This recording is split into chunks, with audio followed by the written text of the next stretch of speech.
Let's see. Got it. There we go. Okay. Is there a way I can minimize the live video on the right-hand corner? Maybe I can move the slide over. Maybe not. I think Okay. this is where we are. Yeah, it's just how it is.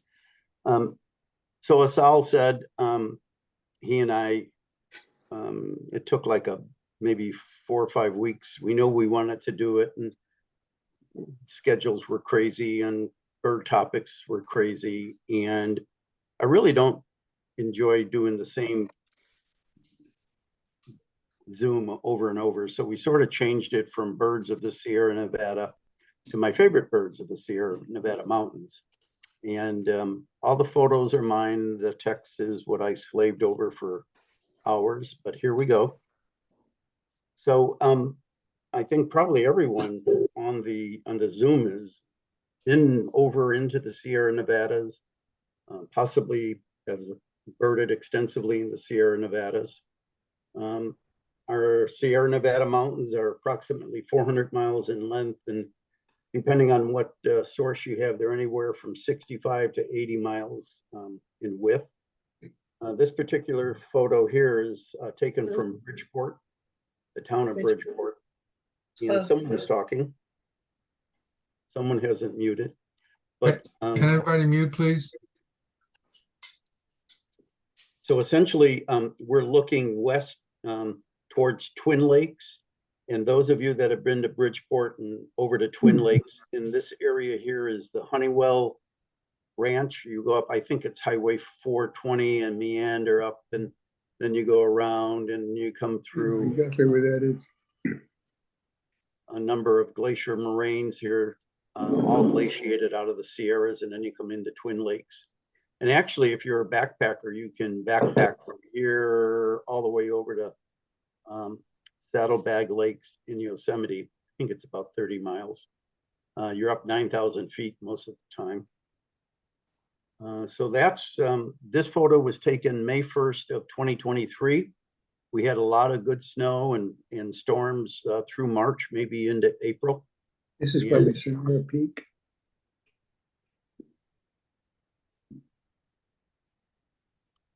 Keep going. So one of the first birds I always look There you for, go. and I tend to use Highway 108 going over Sonora Pass, which is 9,600 feet. I enjoy that road because it's typically a straight shot off of 580 through Oakdale and through Sonora and straight up. And one of the first birds I like to look for when I get to the summit, park my car and meander around, do some birding around Sonora Peak, is the Clark's Nutcracker. And I think all of us know, we're all probably familiar with it. May have heard them in Yosemite Valley. They're throughout the Sierras. It's an alpine specialist. It's very noisy, conspicuous, and I like to term it as a bird of the higher elevation. And so the bird was first recorded and actually taken by the Lewis and Clark expedition in 1805. And if any of you were Lewis and Clark followers, and you Rich, go ahead and unmute yourself.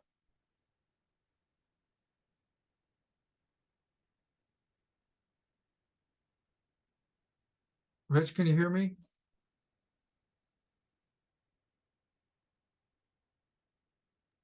how about now? Yeah, good. Should I start from the beginning? No, it's okay. I had to mute everybody. Keep Okay. going. Okay. So this bird was collected by William Clark of Lewis and Clark, and the skin is still held in the Smithsonian, and it was on exhibit in the Portland Museum in 2005, where they had an exhibit of all the Lewis and Clark paraphernalia and collection. The Lewis's woodpecker was also there, named after Captain Lewis. So William Clark, or Bill Clark of Lewis and Clark, described the bird to be a woodpecker. Later, about 1860 something, the ornithologist Wilson, who we know as Wilson's warbler and other species, felt it was a crow, and he named it Clark's crow.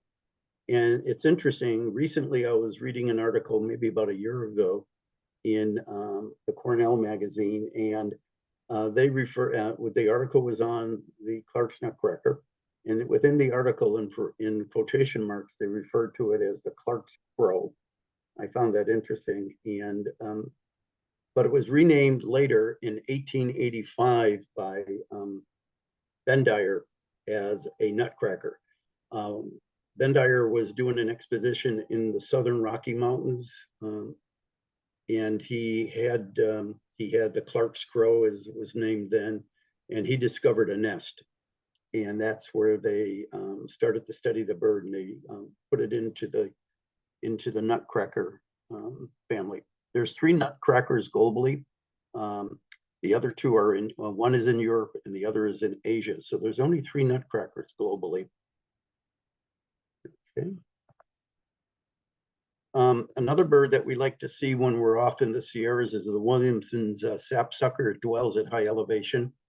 Obviously, being a high elevation bird, its conifers are its obligate tree. Here it is in a large lodgepole pine, and I don't know if your photos are blocking the nest hole, but look at the size of that hole. It's at least 4 inches. And here is a female feeding babies.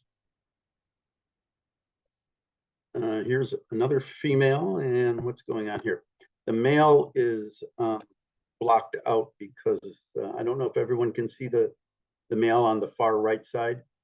It's blocked on my screen. Yes, we can. Oh, good. Very good. Thanks, Sal. So here's the distribution map for the Williams and sapsucker. You see it goes all the way into British Columbia. It has a pretty good distribution throughout Oregon, a really good distribution in California, and some in Nevada. Here's the Ruby Mountains, and then this is where I think Grand Junction, Colorado, Utah is here. That would be where the Great Basin National Park is. And then through our southern high mountains for the winter, non-breeding. And then it goes all the way into the Pacific coast of Mexico and some of those provinces. And here it is very close with the state of Texas, 2 provinces over. So that's its distribution. The orange is its breeding, as you can see. Non-breeding is the blue, and then there's a slight little gap here in New Mexico for year-round. And then throughout the Sierra, and this looks like the Siskiyou Mountains. This could very well be around Mount Shasta. It's a year-round. It's a resident. So pretty good distribution on this bird. Okay. Red-breasted sapsucker is also found in the Sierras. We get this Reber subspecies. There's another subspecies up in Oregon, but here where I live in the Bay Area, back here, excuse me, we get this as a winter bird. It comes in, does that east-west migration, west-east migration, comes out of the Sierras and Cascades and comes down into the coastal plain. I'm not so sure if it's available in the foothills and Central Valley in the winter. Can anyone answer that? Do you guys have it in the fall months, say October through April? Okay. Yes. Very good. Thank you. So red-breasted sapsucker, a nice winter bird, but also this photo right here was taken in Levining Canyon. This one here is a winter bird, and this was taken in a city park in Marin County where I walk my dog. One of the things that really amazes me about the red-breasted sapsucker is how precise they are in the distance in their holes. Look at this. I really get a kick out of it. Look at this tree here. Just looks like honeycombs all up and down. Just in perfect unison on spacing all the way around that branch. Here's another look at that tree branch. And then here's another look. So a lot of times when I'm out birding, like for instance in the Sierra. There's a good tree on Lee Vining Road at the Forest Service station as you start to go up Tioga Pass that has an apple tree. And I believe that's this photo. I probably took it years ago. But typically there's a red-breasted sapsucker there. And across the road, there's a pump station with a spring. And there's usually a nesting red-breasted sapsucker in that area. I don't have a photo, but on this particular tree, I've actually had calliope hummingbird coming into the well holes where there's sap. I don't know that they're feeding on the sap. They might be getting insects that got caught in the sap. But it's interesting to watch in the summer when these trees are flowing with sap, if there's warblers and hummingbirds coming in. Black swift has long wings with deep wing beats for faster flights than the other swifts. But the key thing about this bird, this image was taken in Bernie McCarthy State Park up in the northern counties. And this right here, the far one on the right, is from Las Galinas. Excuse me, it's from McNair Brickyard over here in Marin County. I'll talk a little bit more about that in a minute. So recently, in 2012, the Black Swift wintering range was discovered. Some ornithologists were able to tag 7 Black Swifts in Colorado, and they put them on with these small little chip responders and tracked them with the Modus antennas. And in 2012, these birds spent the winter over the Amazon. You can see there's some wintering spots also in the Caribbean, and there's also some nesting spots in the Caribbean, as you can see on the lower right in these islands above Venezuela. This might be Dominican Republic, this might be Cuba here. And all through, for instance, Guatemala, El Salvador, Nicaragua, Panama. Here's even another breeding site in, I believe that's probably Costa Rica right there. So they're a wide-ranging bird all the way up into British Columbia. And here within the Sierra Nevadas, the Modoc County, further north in probably Mendocino to Humboldt County, we have them nesting. So the Black Swift requires a waterfall habitat for nesting where they lay a single egg on a ledge. And that's, this bird here is from Bernie McCarthy State Park. It's the photo several years old when the drought was going and the waterfall wasn't as robust as it normally is, and you could see the birds flying in and out. So they use Yosemite Valley for breeding also, and I'm going to go back one. So years ago, probably 35 years ago, I befriended a ornithologist ranger in Yosemite National Park. And he later moved and got a teaching job in Sierra Valley in Quincy. And we did some birding together in Sierra Valley, but he would tell stories. He was a rock repeller. And in Yosemite Valley, his job was to repel on the cliffs and go into the peregrine falcon nest. At the time, there was only one peregrine falcon nest in Yosemite. And he would find black swift bodies, carcasses of black swifts in the peregrine falcon nest in Yosemite. And the other interesting bird he would find in the nest in Yosemite, and I don't have it in this slideshow, is the California gull. So those were 2 birds that he was able to identify that peregrines were feeding on in Yosemite. So here we go back, our black swift. And so the Voxus swift is a swift of the meadows and forest, typically hardwood forest. They like oaks with big hollow oaks and broken off branches with cavities for nesting. They're a rare find east of the Sierra summit, but west of the summit, there are locations where you can still find them. I don't have a good photo of them with an oak tree habitat. This once again is a photo at McNair Brickyard in Marin County. The McNair Brickyard goes back to the 1890s. It's manufacturing bricks and shipping them to San Francisco. And so there's 3 large chimneys that are still hollow. They haven't been reinforced with concrete. So we have quite a nesting, excuse me, we have quite a migration, fall migration that uses these three chimneys for overnight roost. Last night, 9,600 swifts were counted going in, all boxes swifts into three chimneys. And this year we're having quite a banner year on boxes swifts using these three chimneys. We're already over 25,000 birds. Last year, 2022, the overall migration from British Columbia to San Diego, 460,000 Voxus swifts were counted. There's an entire network that I'm part of that counts these swifts. We currently have 5 dedicated people that go out every night. We start August 15th and go through October 15th, counting Voxus swifts. I know this isn't the Sierra Nevada, but just some interesting facts for you folks to think about later if you want to come and almost be guaranteed to see swifts.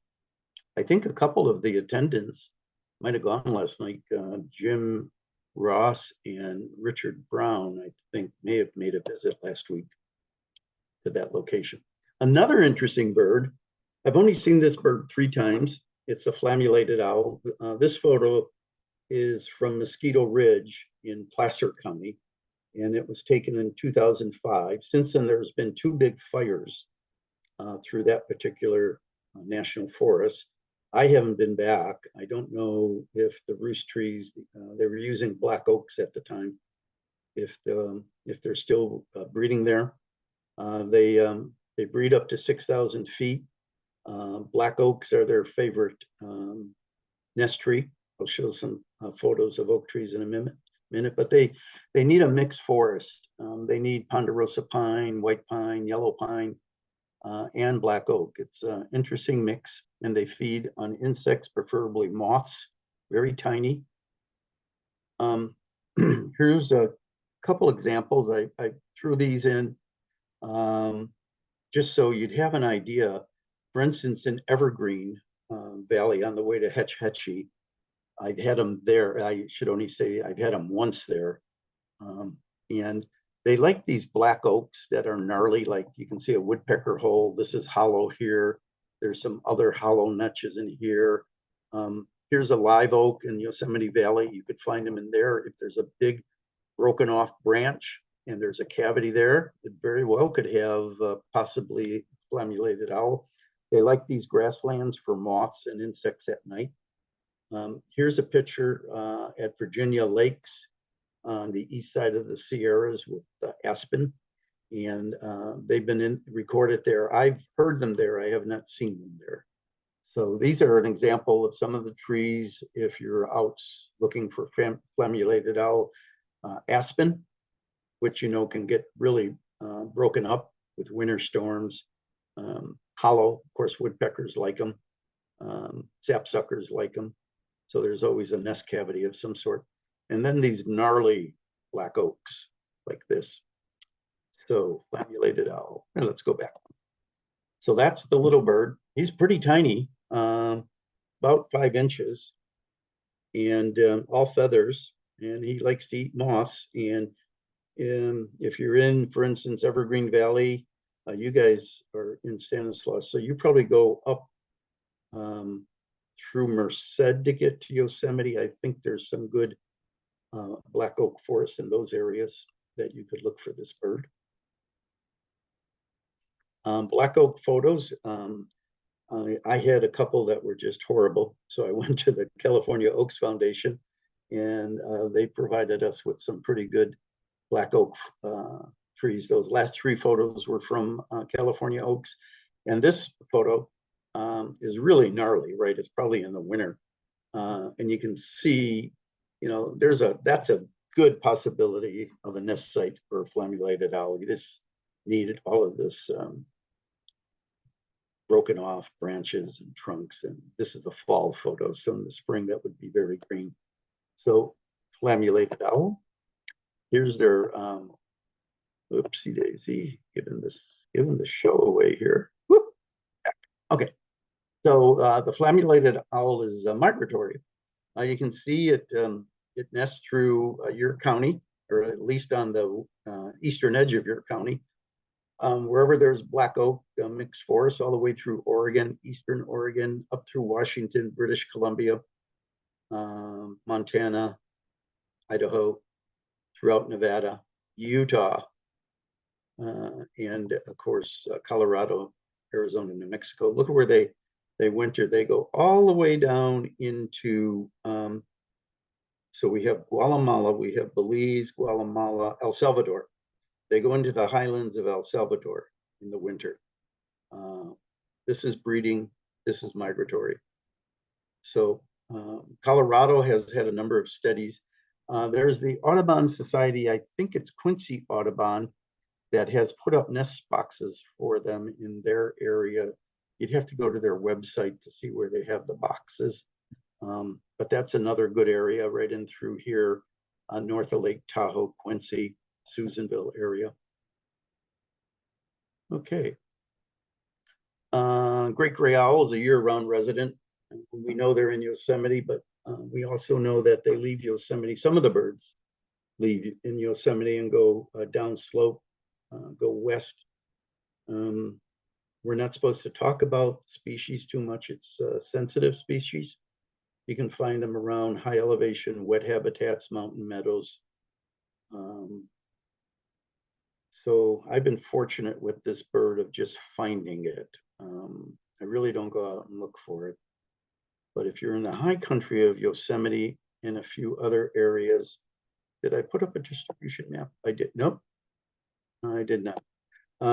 So this bird goes all the way into Washington. You can find it in Grand Tetons National Park throughout Wyoming. Everyone knows they come down from Canada into Minnesota in the winter. But our population, I think Farragetty Road in Tuolumne Meadows has had them. Other areas on private property down slope from Yosemite has them in the winter. Great gray owl. Mountain bluebird, always a favorite for everybody. Just a beautiful bird. Can't say much more for it. I love blue grosbeaks. I love their color. But the male mountain bluebird really is iridescent. It's just a gorgeous bird. And you can see they're year-round here in eastern California, eastern Oregon, Nevada, Four Corners area, and breed all the way up almost into the Arctic.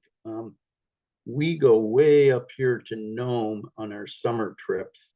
And when we're in Nome, sometimes we take a trip down into an area called Consul, which is the northern edge of the spruce forest, excuse me. And I have yet to see them in Alaska, but this shows them going up through the spruce forest. And of course, this whole area here is very mountainous, but you're almost on top of the earth. And, you know, a 5,000 foot high mountain looks almost like an East Bay foothill because you're up so high all the time. Mountain bluebirds.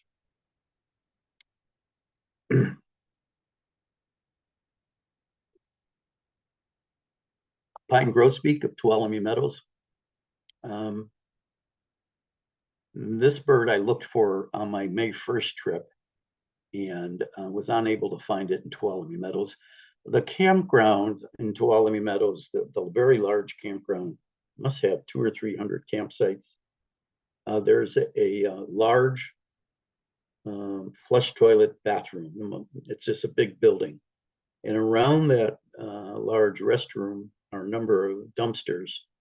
And I have, over the years, been pretty lucky on finding this bird around the dumpster. And they're eating crumbs and grease. And this particular bird, as you can see, is on a road, a little gravel road, pine grosbeak. You can also see this bird coming over Sonora Pass on the east side of the pass, going down towards Pickle Meadows, down where the Marine base is, maybe a mile up the road there on 108. I have had the bird a number of times. I don't know if it's just a habitat of a little family of birds that weather the winter out there, and they're pretty reliable in that area. Pine grosbeak. Pine grosbeak is a really good example of a pan-Arctic bird that goes across the globe. You can see it all of Alaska, all the way through the Maritimes. We got our little niche here for Yosemite and the Sierra Valley, Sierra Nevadas. Throughout our northern states, the Dakotas, Minnesota, Wisconsin, Michigan, Maine, Vermont, into the Maritimes, and then all the way through Scandinavia. We got Norway, Finland, Russia. Oh, there's Putin. He's trying to kill the bird. See, and all the way down into Japan. You can see it here.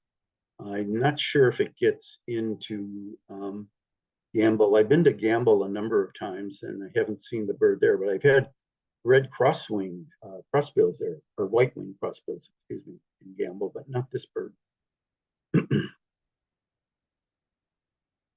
Oops. Another favorite bird in the Sierra Nevadas is the evening grosbeak. Behind it is the Cassin's finch, but here's the grosbeaks, and they're in gravel. This is a morning shot that I took, and they're just picking up gravel, I guess, to help grind up the seeds in their stomach so they can process them. And you can see the evening grosbeak comes all the way down into the Sierra Nevada. Got a little loop here for non-breeding scarce, and then throughout the year we might find them all over. We'd get small eruptions on every 10 years into maybe the Bay Area. We've had them in Alameda County. We've had them in Contra Costa County. I've had them, I believe this photo is from Yosemite. So evening grosbeaks, they like the Chinese pistache tree. It has a flat seed, like a little wafer. It's translucent, but right in the middle is a little flat seed. And those are the trees. It's an ornamental tree. It's, you know, not a native to North America, but they're usually found in suburban neighborhoods, and they do flock to those trees when they find that one of the Chinese pistache tree has a lot of nuts ready to be gone, and they're in the area. They'll find it, and the word gets out. In Alameda County years ago, or maybe 25 years ago, in a suburban setting in Pleasanton, a birder had 86 of them, and in his tree in front of his house, a Chinese pistache. And of course, the word got out on the listserv, and I don't know how many people got their evening grosbeak for Alameda County and Pleasanton. There were so many of them. Everyone was there. That's some time ago. Of course, the calliope hummingbird. Isn't it beautiful? This is the smallest bird in the Western Hemisphere. So everything in North America, Central America, and South America, this is the smallest bird in the Western Hemisphere, and you can see its nesting habitat, or distribution, I should say, all through the Sierras, the Cascades, mountain ranges, including the Ruby Mountains in Nevada, Uintas in Utah, and the Rocky Mountains up into Alberta. And then this little guy makes its way all the way back into Mexico and almost reaches Guatemala, and just a little bit shy of it. I haven't seen it. We do trips into Belize. I haven't seen it in Belize. I don't think it's been seen there, but you can't mistake it with this beautiful gorget. Oh, another good place to find this bird. I think this photo came from right north of Lake Tahoe. And there's a U.S. Forest Service picnic area for the Donner Party, where supposedly that's where they spent the winter. There's a lot of signage. There's a boardwalk through a mosquito-ridden marshland, and the calliope hummingbird likes the willows that border the boardwalk, and that's about 10 miles north of Truckee on Highway 89. You'll see signage if you're up that way. What else do we have here? Oh, Nashville warbler. Nashville warbler is a summer resident. as we know in the Sierras, it winters its winter habitat is like that of the flammulated owl. I should have a distribution map, but gray nape, gray head, eye ring, very good yellow. These are late spring photos. These are July photos. So the color is still pretty good on them. They like fennel. They love fennel. Here's a Nashville warbler, long-distant migrant. You can see it here throughout the Sierra Nevadas. Migrates along the coast. Can be found in migration throughout all of this period. Ours, of course, are the subspecies to the west of the Rocky Mountains, right through here. Oops, through New Mexico. Here's their wintering range in Mexico, some wintering range in southern Texas, and up into almost Sonora. And of course, we have a thin wintering range here in California. Nashville warbler.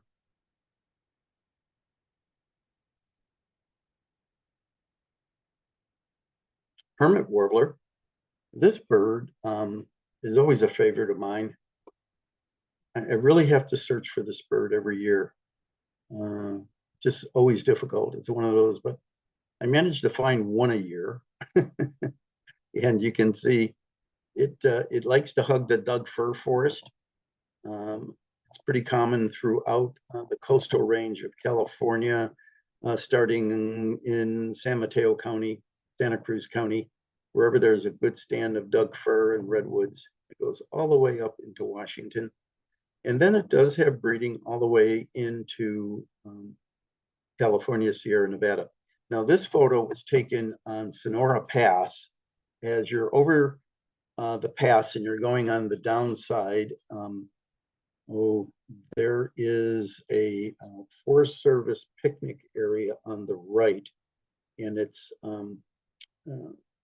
has a waterfall overlook. And this particular bird was in a pine tree there. So this photo is probably from about 2015. They also nest here in Southern California in the elevations in pine forest. And then they migrate all the way through Mexico, and here's where they winter. I can't see the full map because of the Zoom videos there, but you can see how far into Central America this bird will go. Okay, keep moving here. Oops, hermit warbler. American dipper. American dipper, as everyone knows, nests near streams. This photo here is taken from Tioga Pass. There's a traditional American dipper nest along one of the creeks in that area. And I'm not going to give you the name because Forest Service thinks everyone is bugging it. Photographers get too close. Right here, oopsie daisy, is another bird. This bird was taken around Bridgeport in the streams in that area. And let's see, we'll get this right. Yeah, okay. So dippers are well adjusted to cold streams. They average approximately 4,200 more feathers than, say, a robin. They do have issues with high temperatures during the summer. And this is why we often find them on their bridges in shady areas where they have to stay cool. And they use their legs as their thermal adjustments. If their legs and feet are kept cool in the streams, and they'll be able to survive. But they've been known to die. They've been found dead where there's just high mountain open streams with no shade, and they're just open to a strong sun. They will pass away. That's a beautiful photo of this bird, I think, with the blue and the gray, and just gorgeous lining on the feathers. So this bird has a second and third layer of small down, almost like an eider, underneath its main feathers to keep it cool and thermal adjusted. It's an interesting bird. Oopsie daisy. Okay, my rarest observation in the Sierra Nevadas is a summer tanager. I've seen a lot of good birds in the Sierras over the years, all the birds we expect to find throughout the year. But this bird was a flyby over Sonora Pass on Highway 108 in late summer 2015. And I know that we all know that they nest in the southern Sierras around in Lake Isabella. I think that's Kern County. But this one was really far north. And we're seeing more and more of them through Marin and Sonoma County passing through. Of course, there's more birders out now, and then with eBird, so many things are reported that maybe years ago would have gone unreported. And so that's my oldest, or I should say my rarest observation for the Sierra Nevada, rarer than a great gray owl. Yeah, just it's amazing. Oopsie daisy. And that's the end of our program tonight. I want to thank all of you for attending. And this is a bat falcon, and I put it up here. We don't have bat falcons in the Sierra Nevada, but I thought that would allow me to talk a little bit about Belize and Guatemala, Panama, where we have a chance on our field trips in 2024 of seeing a bat falcon. Let's see, Jim Ross was on the Belize trip this year, and I think we had them in two places. One spot on the Jaguar Preserve, as we were entering the national park, we had a pair, and they were pretty active in calling. So Yellowbill Tours does all sorts of trips. If you want to go on the website, we just put up a brand new website. All the field trips are on the website with registration and day-by-day itineraries and birds that are expected to be seen. So questions, do you want to take over from here, Sal, and filter through the chat, or how do you want to work that? You can stop sharing the screen and we can talk for a bit. Okay, stop share. Yes, and we're back to a large group of people here. You can turn your visual on or leave it the way it is. Okay. That was really a good program. It just makes us, I think a lot of us want to go up there to the Sierra Nevada pretty soon. September and October are good months before the snows come. So of course, a lot of the breeding birds are leaving by now, but those other birds, the grosbeaks and the great gray owl, all charismatic species up there. There were some notes here. John had a note about the summer tanagers. John, you want to tell them about that briefly? Are you there? John? I saw John a little while ago. Yeah, he's there. Yeah, Okay. yeah. There was a pair of summer tanagers at Ripon this summer. Wow. I think Sal told me about that. Yes. Yeah, and they were observed nesting and feeding fledglings, and it was pretty unusual. Probably the farthest north nesting record. Mm. So maybe a bird that's going to be expanding. Yeah. Yeah, I think the birds that we see in Marin and Sonoma are migrants just going back and forth. I have no idea. Yeah. They didn't pop up on the Marin breeding bird atlas this year. So they're going somewhere. And they could be just single birds. They could be, last year's hatch year bird, and they're males. In fact, everything we're seeing is males. Or they could be very young birds just exploring. I wanted to mention Elaine Gorman asked about the chimneys and the swifts, and there's a famous school. It's no longer a school, but it has a huge chimney in Portland, Oregon, and the Vox's swifts pour into there every evening. And if you contact that Audubon Society chapter, you can just set up your chair out there and watch them at dusk. And these thousands of swifts come into the chimney. And I forget the name of the school right now, but it's well known up there. Rich, I just didn't catch. Where did you say the location was of those three chimneys you were showing us? It's in Marin County. Oh, in Marin. Okay. McNear Brickyard. It's on San Pedro Road. What's the access like there? Well, it's private property. and it is a full manufacturing facility. Oh, And the two brothers, the McNear brothers, their grandfather started it back at the turn of the last century, and it's gone through the family. I don't know how many generations, but anyhow, they are sort of birders. They know their birds. They've been duck hunters. It's on San Pablo Bay, and they do let birders in. And there's some protocols. Obviously, stay off the Blacktop Road, and because there is traffic coming and going. They don't like people to go past a home on the property where they have a full-time security and employee family living there. So you do need a scope or a really good pair of binoculars. And if you arrive there, recently the first birds haven't been showing up to about 6:30, give or take 5 minutes. So I would advise people, if you think you're going to do that, to arrive close to 6:30, so you're not long-term on the property.